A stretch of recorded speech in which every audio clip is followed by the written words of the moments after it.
There comes a moment in your life when you're no longer willing to be the person people expect you to be because you've decided to become the person you were created to be. You've played small long enough. You've waited for permission. You've tried to keep the peace, tried not to ruffle feathers, tried to fit into a mold that was never made for you. But today, right now, you're going to make one shift that changes everything. Because when you decide who you are and align your life with that decision, people feel it and they start treating you differently with more respect, more curiosity, more reverence. This isn't about arrogance, it's about identity. And when you get this, you don't chase validation, you attract it. Let's talk about the shift. Everything you experience in life is filtered through one lens, how you see yourself. That's the foundational truth behind why this one shift changes everything. The way you carry yourself, the way you speak, the way you react or choose not to react, all of it communicates your internal reality to the external world. People don't treat you based on who you wish to be. They treat you based on who you show yourself to be. And that begins with the shift from being reactive to being intentional. It's the pivot from asking, why is this happening to me, to declaring, this is how I respond because this is who I am. When you live reactively, you're a reflection of your environment. You mirror the tone of the room. You wait for cues. You let the world set the tempo. And while that might feel comfortable, it's also how you end up being overlooked, underestimated, or misunderstood. People unconsciously assume you're still figuring yourself out, and they'll treat you that way. But the moment you become intentional, your energy changes. You begin to walk with direction instead of drifting with circumstance. And without saying a word, people start adjusting to your frequency. This shift is not about pretending to be something you're not. It's about deciding who you already are and choosing to live like it. Intention sets boundaries. Intention sets the tone. Intention tells the world, this is who I am. This is how I move. This is the energy I allow. And people listen. Maybe not consciously, but instinctively they feel it. Think of a compass. On its own, it's just a simple tool. But the moment it aligns with true north, it becomes a guide. It points with certainty. It has clarity. And that clarity is magnetic. You don't question a compass that knows where it's going. You follow it. The same is true for people. The clearer you are about who you are, the more people are drawn to follow your lead, or at the very least, respect your direction. Let's take an example. Not of a person, but of an object. Imagine a flame. When it's weak, flickering in the wind, it can't warm a room or light a path. People walk past it, barely noticing. It's just another flicker in the dark. But when that flame becomes strong, controlled, steady, burning with purpose, everything around it responds differently. It becomes a source of warmth, light, energy. People draw near, but not too close because they respect its power. It hasn't become louder or larger. It's simply sure. That's what this shift does to you. It turns your uncertain flicker into a steady fire, and that changes how people treat you. Most people try to change how others treat them by adjusting their behavior, speaking differently, dressing differently, setting rules. But the truth is, people don't respect the rules you speak. They respect the rules you live. And when your life becomes intentional, your presence becomes undeniable. The shift is invisible, but its effects are not. You begin to attract better conversations, deeper connections, more meaningful opportunities, not because the world suddenly became generous, but because you finally stopped playing small. So the real secret isn't in changing others, it's in changing how you see yourself and how you show up, because the world doesn't move for the confused, it moves for the clear. And once you make this one internal shift, you won't have to demand respect, it will find you. You won't have to beg for attention, it will come to you. And it's all because you decided to stop being a passenger and start being the driver. That's the shift. And yes, it changes everything. Everything about your life, the way you think, act, and speak, flows from a single decision: who you believe you are. That's why identity must come first. Before the strategy, before the behavior, before the results, there is the identity. Until you decide who you are, every effort you make will feel like you're pretending. You'll chase confidence instead of owning it. You'll mimic strength instead of embodying it. But once you make that decision internally, the world begins to respond externally. Most people try to behave their way into a new identity. They say things like, I want to be more disciplined, or I'm trying to be confident. But that language is rooted in uncertainty. It keeps you stuck in limbo, half in, half out. True transformation starts when you shift your language and your mindset, when you stop trying to be and start deciding you are. There's a massive difference between I want to be someone who leads and I am a leader. That one shift in identity rewires how you show up in the world, and people feel that difference. This isn't about faking it. It's about aligning your internal belief with the version of yourself you were always meant to become. Your brain and the people around you take cues from your certainty. When you're grounded in who you are, your behavior naturally rises to meet that identity. You don't need to force confidence. You walk with it. You don't need to shout your worth. It's already in your presence.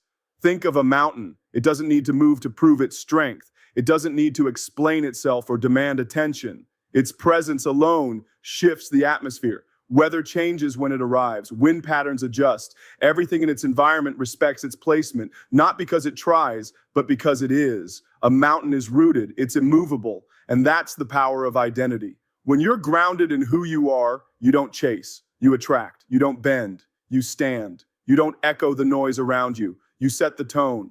That kind of presence comes from a decision, one you make in silence, when no one's watching. You decide, this is who I am now. You claim the identity before you ever see the results. And once that identity is locked in, the habits follow. The boundaries strengthen. The conversations change. Your energy upgrades. And people, whether they realize it or not, begin treating you in alignment with the identity you now carry. The truth is, you're not waiting to become someone better. You're just waiting to decide to be who you already are. Make the decision, plant your flag, and let everything else rise to match it. Raising your standards is not about becoming rigid or arrogant. It's about honoring your worth. Every day, in every situation, you are teaching people how to treat you by what you tolerate. If you accept chaos, you'll live in it. If you settle for less, you'll keep receiving it. Life will always rise or fall to meet the standard you set. And that's why raising your standards changes everything. It's not just about demanding better from others. It's about demanding better from yourself first. It means refusing to operate beneath your potential, refusing to entertain what no longer aligns, and choosing to become the kind of person who lives with clarity, discipline, and self-respect. People often confuse high standards with unrealistic expectations, but the truth is, high standards aren't about expecting perfection from others. They're about setting a level of personal excellence that influences how others engage with you. When you raise your standards, you no longer chase people to treat you right. You no longer explain why you deserve better. Your actions and energy speak louder than words. The way you carry yourself becomes a filter. Those who can't meet you there will fall away. Not because you push them, but because they chose not to rise. And that's exactly how it should be. Your standards act like a thermostat. They regulate what stays and what doesn't. If your internal setting is low, you'll keep attracting cold behavior, disrespect, inconsistency, chaos. But when you raise the temperature of your standards, the environment around you either heats up or fades out. That's not cruelty. That's alignment. Picture a finely tuned instrument like a grand piano. If it's out of tune, any musician can play it, but the sound will always be off. It might be tolerated, but never respected. But when it's perfectly tuned, something changes. Not everyone can just walk up and play. It requires skill, precision, and respect. It sets a tone before a single note is played. That's what high standards do for your life. They make it clear, this space, this person, this energy, it's not available for anything less than what's worthy. When you raise your standards, it's not about cutting everyone off or building walls. It's about creating an environment where only the right people, energy, and opportunities can stay. And the first person who must meet those standards is you. You can't demand loyalty while being inconsistent. You can't expect respect while allowing disrespect from yourself. So the next level of your life won't arrive by accident. It's attracted by the standards you commit to. Once you raise them, the shift begins. Some things fall away, some people exit, and it might feel uncomfortable, but what remains will be real, strong, and aligned. That's the reward of refusing to settle. That's the result of raising your standard. Communicating with authority means speaking from a place of clarity, not apology. It means owning your voice without shrinking it to make others more comfortable. Too often, people dilute their words to avoid judgment or conflict. They add hesitation, disclaimers, or nervous laughter to soften their message, hoping to be liked or accepted. But what actually happens is the opposite. People stop listening. The more you apologize for your presence, the less people value what you say. Authority isn't about dominance or ego. It's about certainty.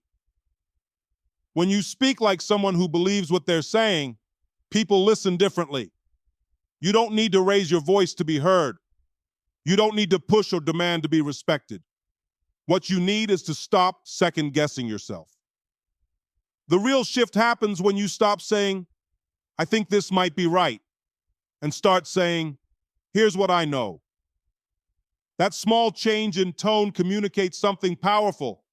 You are not looking for permission. You're offering perspective, and that energy is magnetic.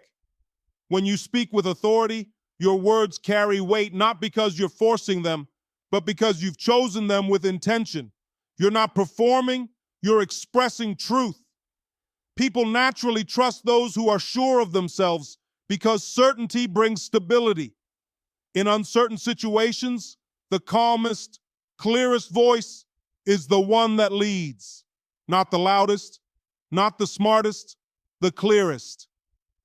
A great example of this can be found in the behavior of a lighthouse. The lighthouse doesn't shout. It doesn't chase ships. It doesn't flash erratically to prove its importance. It simply stands tall, grounded in its purpose, shining its light with unwavering clarity. Ships respond not because the lighthouse yells, but because its signal is consistent. It doesn't apologize for being there. It doesn't question its role. It communicates its presence with quiet authority, and that presence saves lives. That's what happens when you communicate from certainty. People adjust. People take notice. People follow the light. If you're always editing yourself in real time, worried how you'll be received, you're not fully present in your own words. And when you're not convinced of what you're saying, why would anyone else be? But when you stop apologizing for taking up space, when you speak with clarity, when your tone reflects your belief in your message, everything changes. Conversations become more focused, interactions become more respectful, and most importantly, you feel more in control. This doesn't mean never being humble or open to correction. True authority isn't stubborn, it's grounded. It can listen, adapt, and still remain firm. But it starts with knowing that your voice deserves to be heard as much as anyone else's. So, stop softening your truth. Speak it. Stand in it. And trust that when you do, the world will begin to listen. Not just because of what you say, but because of how you say it. Walking in alignment with your value means living in such a way that your actions reflect your core beliefs consistently, not just when it's easy. Many people talk about what they value. They say they value honesty, discipline, growth, or leadership. But when pressure hits or no one is watching, their behavior tells a different story. That gap between words and actions creates confusion, both for yourself and for others. When people sense that inconsistency, even subconsciously, they pull back. Trust erodes, respect weakens, but when your life lines up with what you say you believe, something powerful happens. People begin to take you seriously, and more importantly, you begin to take yourself seriously. Alignment creates clarity. It makes your presence feel stable, predictable, and real. When someone sees that your values guide your choices, not just your mood or circumstances, they learn that you are dependable. They don't have to guess who you'll be today or whether you'll compromise under pressure. That steadiness builds quiet authority. It's not about being perfect, but about being principled. You become a person whose word has weight because your actions consistently back it up. This alignment also strengthens your self-image. When your behavior is in sync with your values, you don't feel scattered or self-betraying. You feel clear, grounded, and empowered. That confidence shows in how you speak, how you decide, and how you lead. You're not performing. You're simply being, and that's the kind of person people trust. Let's take a simple example. Think about a compass. A compass only has power when it's aligned with true north. If the needle wobbles or gets pulled by a magnetic disturbance, it becomes unreliable. You can still hold it, still pointed at a direction, but no one will trust it. It might look like it's working, but its guidance is off. However, when it is aligned, when it points true, it becomes a tool people can rely on in the darkest forests, the roughest seas, and the most uncertain journeys. Not because it makes noise or demands attention, but because it is accurate. That's what it means to walk in alignment with your value. You become a compass, not perfect, but steady. You don't need to explain who you are. You just live it. And the people around you feel that clarity. They may not always agree with you, but they will respect you. Because consistency, especially in a world of compromise, is a rare and powerful thing. When you align your life with your values, you move through the world with purpose, you make fewer excuses, you waste less time, and you draw the kind of people, opportunities, and experiences that resonate with who you really are. That's not just self-respect, it's self-mastery. And the moment you start living that way, the world begins to treat you differently because you finally started treating yourself the way you deserve. Enforcing boundaries without emotion is one of the clearest signals you can send that you value your time, your energy, and your peace. The mistake many people make is thinking that setting boundaries means getting angry, defensive, or dramatic. But true boundaries don't require a performance. They require clarity. The more emotion you bring into enforcing them, the more it looks like a negotiation. And that invites pushback. When you calmly enforce a boundary without raising your voice or over-explaining, it communicates strength, not aggression, but certainty. Boundaries are not about punishing others. They're about protecting yourself. They define where you end and someone else begins. They say, here's how I operate, not here's what you did wrong. That distinction matters because when people sense that your boundaries are emotionally reactive, they start testing you. They push a little to see if your limit is flexible. But when you remove emotion from the equation, the line becomes firm, not cold, just non-negotiable. This doesn't mean you lack compassion. It means you understand the difference between being kind and being available for disrespect. You can love people and still say, no. You can care and still say, that doesn't work for me. Boundaries are clearest when they are delivered with calm, not conflict.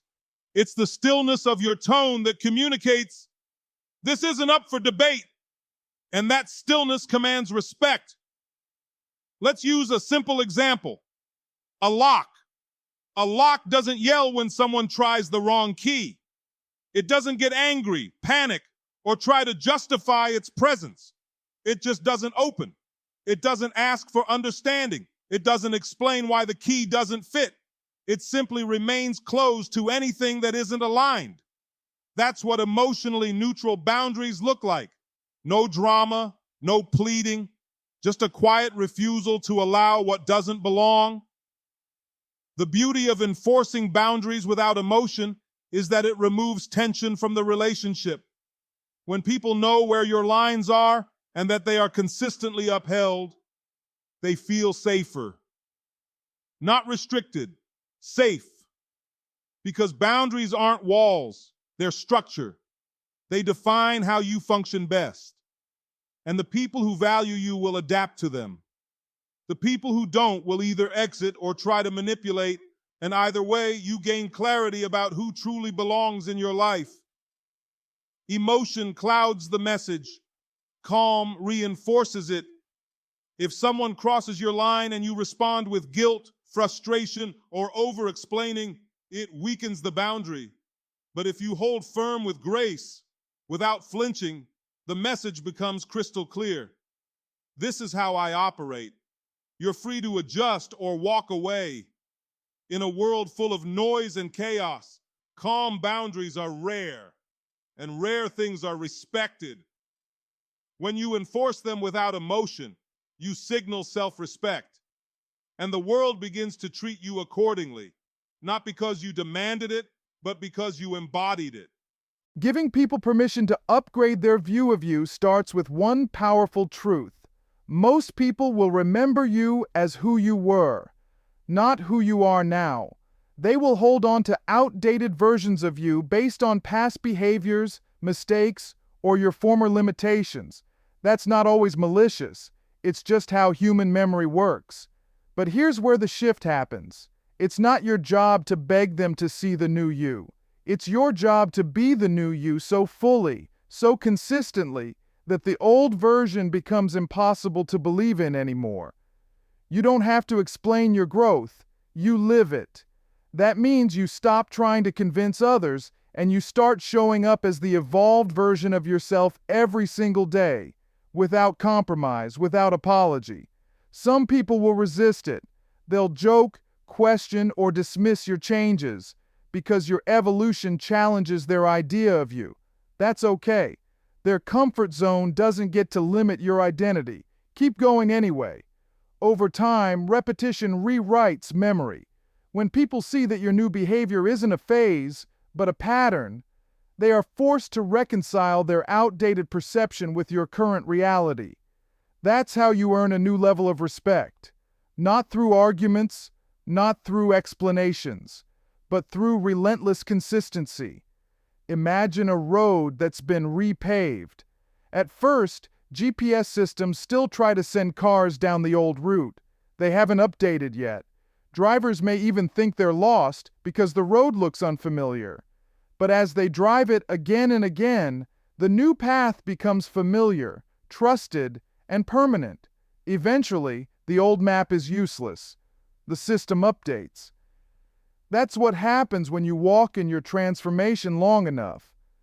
The people around you are forced to update their internal map of who you are. This key principle only works if you're willing to grow loudly. That doesn't mean being flashy. It means being undeniable. It means your words, your choices, your presence all reflect your growth so clearly that no one can pretend not to notice. You're no longer asking to be seen differently. You're being different.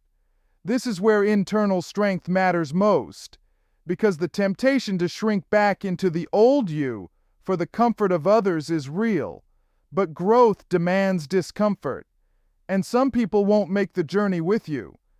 That's not failure, that's elevation. Let them stay behind if they must. You're not here to drag people forward. You're here to embody your next level and move like you already belong there. So if people don't believe in your growth yet, don't fight them. Outgrow them.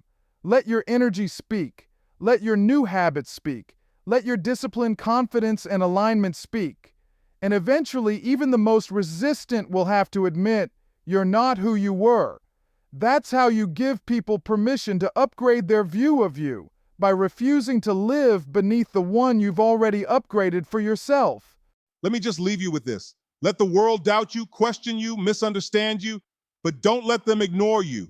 Be so aligned, so committed, so transformed that your presence demands a different kind of response. Don't beg to be seen. Become undeniable. Because when you do this once, when you shift your identity, raise your standards, and walk in your value, people have no choice but to treat you the way you've already decided to be treated. And that is the golden shift.